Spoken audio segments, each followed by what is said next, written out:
Cold does not travel very far through air. Open a freezer door and hold your hand in front of it.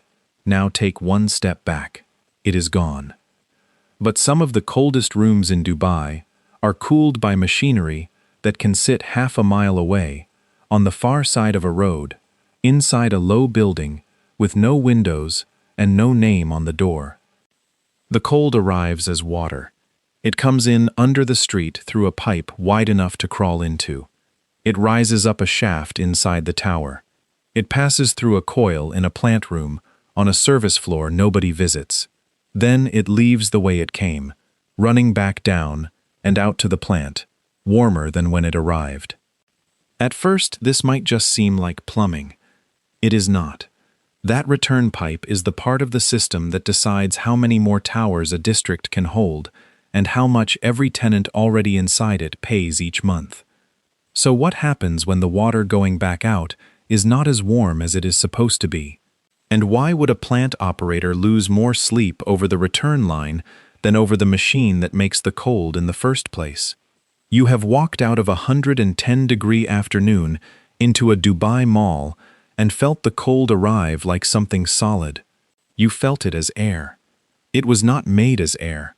It was made as a difference between two numbers on two pipes, in a building you have never been inside, by people whose whole job is to stop that difference from shrinking. The arrangement has a name: district cooling. Instead of putting a chiller on the roof of every tower, you build one large plant and you sell cold water to everybody within reach of your pipes. Downtown Dubai runs this way. So does Business Bay. So does Jumeirah Lakes Towers. The Emirates Central Cooling Systems Corporation, which most people in the city know as Empower, was set up in 2003 to do exactly this. But to understand why these networks run out of room, you have to stop looking at the plant and look at the water coming back to it. Here is the thing that surprises people. A chilled water plant is not really in the business of making cold water. It is in the business of making a gap. Water leaves a district cooling plant at somewhere around 40 degrees Fahrenheit. It is supposed to come back at around 58. That gap of roughly 18 degrees is the product. It is what the tower actually bought. Engineers call it delta T, the Greek letter for change and the letter for temperature. So why does a difference matter more than a temperature? The plant delivers cooling by pushing water. Every gallon that goes out carries a fixed amount of cooling with it, and that amount depends entirely on how much warmer it is when it comes home. If the gap is 18 degrees, 1 gallon does a certain amount of work. If the gap falls to 9 degrees, that same gallon does half the work, and you now need 2 gallons to cool the same lobby. The chiller does not care much. It has plenty of cold to give. The pumps care enormously, because pumps are sized for a flow rate, and flow rate is the wall you hit, and pumping is electricity. In a Gulf summer, the power to push water around a district is not a rounding error, and it is the first line on the bill that moves when this number drifts. What follows is that gap being taken apart, one cause at a time. This channel exists to take apart systems like this one, so if that is what you came for, subscribe and stay with it. Picture the person who chases this for a living. A balancing technician arrives at a tower at 9 in the evening because the building has to be at a steady load, and that does not happen at lunchtime. He carries a differential pressure gauge, a clipboard, and a bag of small brass fittings. He starts in the basement plant room, where the pipes are cold enough to sweat and the floor is permanently damp, and he works upward, floor by floor, opening a test port on each riser and reading 2 temperatures. He cannot close a valve while there are tenants above him. He cannot shut the riser to check it properly, so he reads what the system will show him while it is running, writes the numbers on the clipboard, and moves up. On the 22nd floor, he finds a coil where the water going in and the water going out are almost the same temperature. That coil is drinking flow and giving nothing back. He marks it. Then he goes up to the 23rd floor and finds another one. By 2 in the morning, he has 14 pages of numbers and a fairly clear idea of which risers are lying. Those 14 pages are worth money, and it is worth saying how much before we go any further. Start with the developer. District cooling is sold in tons of refrigeration. 1 ton is 12,000 British thermal units per hour, a unit that goes back to how much ice a machine could replace in a day. A plant is built with a certain number of tons and a certain number of pipes, and the pipes are sized on the assumption that the gap will hold. If the gap collapses across the network, the plant runs out of pumping capacity long before it runs out of cooling capacity. The chillers are sitting there with cold to spare. The pipes are full. There is nowhere to put another tower. So when the next plot is sold and the next tower goes up, somebody has to fund a new plant, or a new set of pipes down a street that is already built, or both. Digging a trench down a finished road in downtown Dubai is a bill measured in hundreds of millions, triggered by nothing more exciting than valves that were left open. That clipboard is not an improvised method. The American Society of Heating, Refrigerating, and Air Conditioning Engineers publishes ASHRAE Guideline 22, and it exists for a fairly blunt reason. It tells operators how to instrument a central chilled water plant so they can actually see this number, because on far too many sites, nobody could. A committee of engineers, many of them people who had spent years walking plant rooms in hot cities, wrote a whole guideline about where to put thermometers. The problem itself got its name in print in 2002 in a paper published in the ASHRAE journal that called it low delta T syndrome. That phrase has been in the trade vocabulary ever since. There is no single villain here. There are 6, none of them dramatic, and every one of them is quietly spending somebody's money. Start with the one I find most human. Somebody, at some point, got a complaint about a warm meeting room, went down to the plant room, and opened a valve. It fixed the complaint. Nobody ever closed it. That is one of 6, and the other 5 are just as ordinary. Take the coils. A cooling coil is a wall of thin aluminium fins with copper tubes running through it. Air is pulled across the fins. The fins are cold. The air gives up its heat and its moisture. Over years, dust from the desert works into the gaps between those fins, and a fin that is coated does not exchange heat the way a clean one does. The air comes out less cold. So somebody opens the valve wider to compensate. More water goes through. Each gallon has less time to warm up, and the return line drops. Then there are the valves themselves. Older buildings often used a 3-way valve, which sends water either through the coil or around it. When the coil does not need cooling, the water takes the bypass, stays cold, and rejoins the return pipe. From the plant's point of view, that water was never used at all. It went out cold and came back cold, and it occupied a pipe the whole way. Then there is commissioning. When a tower is handed over, contractors sometimes fit a small bypass so that the system can be flushed and proved before tenants arrive. It is meant to be removed. Sometimes the drawing showing where it is gets lost, and the bypass stays there for 20 years, quietly dumping cold water straight into the return line. Nobody is billed for that bypass, and everybody on the network pays for it. Then there is the strainer. A strainer is a basket that catches debris. When it clogs, flow drops, and the response of an operator with a hot floor to deal with is to open something else. Then there is oversizing. A coil chosen for the worst hour of the worst August day is far too large on a mild March morning.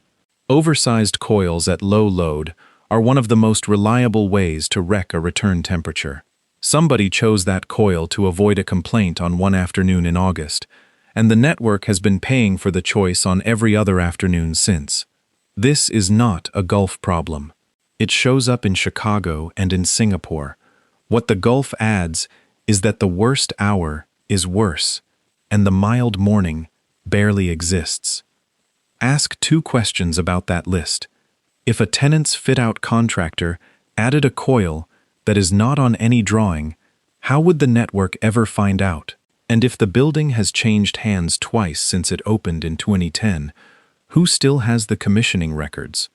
Notice what all 6 have in common. Not one of them makes a noise.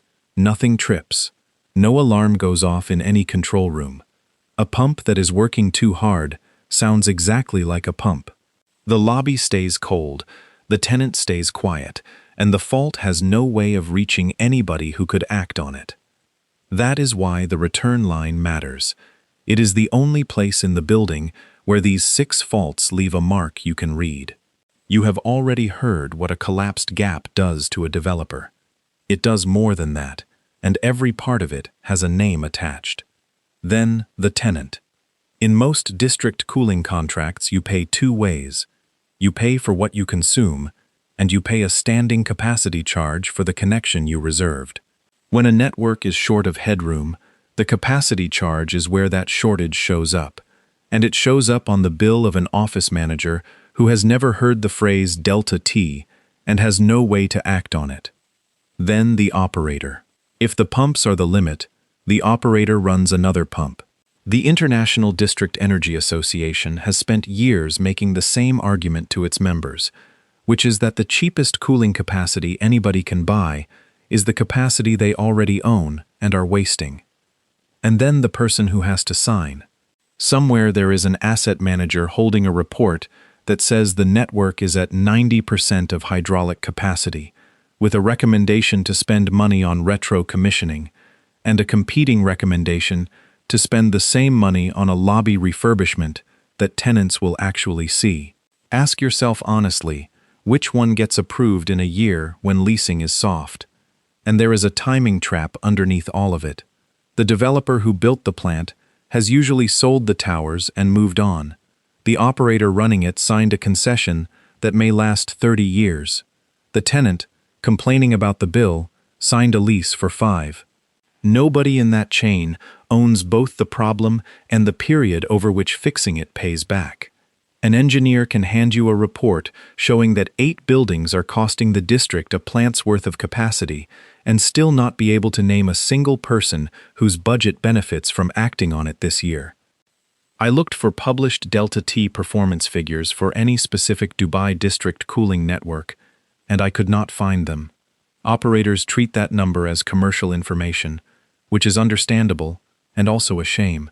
If you know of a published data set, put it in the comments and I will pin it. You cannot take a district cooling network down to look at it. There is no maintenance window in August, so the whole discipline of finding this problem is a discipline of measuring a machine that will not hold still. The first move is metering. Every connected building has an energy meter, where the pipes enter, and that meter reads 2 temperatures and a flow rate. Read those 3 numbers, and you have that building's contribution to the health of the whole network, updated every few minutes.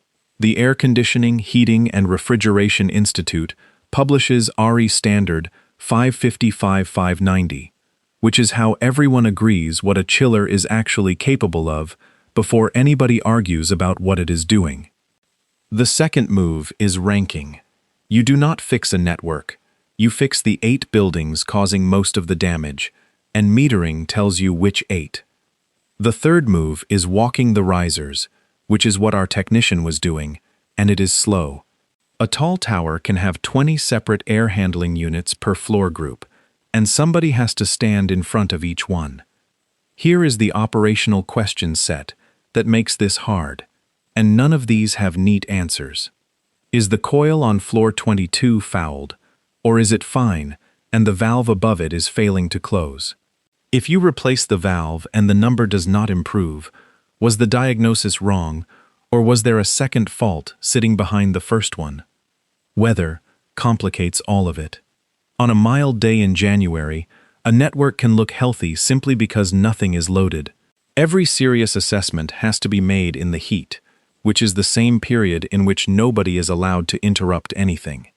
Sand complicates it too. Filters that would last a year in a temperate city are changed far more often here, and a filter changed late is a coil getting dirty early. Energy performance requirements in ASHRAE Standard 90.1, whose 2019 edition is the one most Gulf projects were designed against, assume a system maintained roughly as it was drawn. The gap between that assumption and a filter nobody replaced is where a network loses its headroom. There is one more measurement problem, and it is the one that defeats most owners. A building can be perfectly innocent and still look guilty. If the tower next door, on the same branch, is dumping cold water into the shared return, the temperature your meter reads at your own connection is contaminated by somebody else's fault. Two owners then sit in a meeting, each holding a chart, each convinced the other one is the problem. The only way out of that room is a meter on every branch, which is money nobody budgeted in 2010 and everybody needs now. What follows is a hypothetical engineering stress test. It is not a description or a prediction of an actual event at any specific plant, network, or building. Take a Thursday in the second week of August. Ambient temperature at 113 degrees, with humidity high enough that every coil in the district is fighting moisture as well as heat. Now, stack the conditions.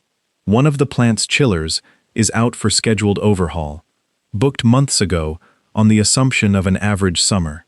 Two towers on the same branch have bypasses that nobody has found. A third tower has just finished a fit-out that added cooling load without anybody updating the connection agreement. Across the district, coils are at the dirty end of their cleaning cycle because a sandstorm 3 weeks earlier loaded every filter in the city on the same day. The return water is coming back at 49 degrees instead of 58. Sitting in the control room is one duty operator on a 12-hour shift. In front of him is a screen showing flow, pressure, and 2 temperatures for every branch on the network. He has seen the return temperature drifting for 3 weeks. He has raised it twice by email. Now add one more thing. A voltage dip on the grid at 4 in the afternoon trips a pump on the primary loop, and the standby takes 11 seconds to come up. Here are the questions, and I am not going to answer them for you. Which building on that branch loses temperature first, and does anybody inside it know why? Does the operator have the authority to shed load on a shopping mall in August, and who does he have to telephone to get it? If the network cannot serve everybody at once, is there an agreed order written down somewhere, or is it whoever complains loudest? And when the afternoon is over and the lobbies are cold again, does anything about that day get recorded in a place where the next operator will find it? The answers exist, and they are unglamorous. Permanent metering at every connection, contracts that put a financial penalty on a building returning water too cold, which turns an invisible engineering problem into a line an accountant will chase. Retro commissioning programs that send people like our technician through a tower every few years with a clipboard, 2-way valves instead of 3-way, so that a coil, which is not cooling, stops drinking flow entirely. Each of those loses an argument to somebody. The metering loses to the developer, who has to pay for it before the building earns anything. The penalty clause loses to the leasing team, who do not want a hostile line in a contract when the tower across the road is offering a simpler one. The retro commissioning program loses to the operations budget every single year because nothing visibly broke. And the valve replacement loses to the tenant because it means somebody working on their floor for a week. The Council on Tall Buildings and Urban Habitat has been making a version of this point about tall buildings for years. The interesting part of a tower is rarely the part you can photograph. A guest walking through that lobby sees marble, silence, and cold air. An engineer walking through the same lobby sees a return temperature. Remember the freezer door. One step back, and the cold was gone. The stillness of a cold building on a 113-degree afternoon is not a natural state either. It is the output of a plant half a mile away, a set of numbers being watched, and a handful of people who go up the risers at night, because that is when the building will finally tell them the truth. If you want to understand the hidden systems that keep enormous cities functioning, make sure to subscribe to the channel. And I would like to hear one thing from you.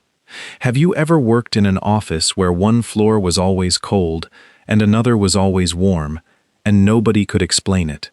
Tell us which building and which floor in the comments below. If you have ever balanced a system yourself, I would rather hear from you than from anybody else. A note on this video. What is described here is a general engineering principle and varies from network to network. Nothing here asserts that any named operator or building has a fault. The stress test is illustrative, not a report. Footage is stock. This is educational, not professional assessment.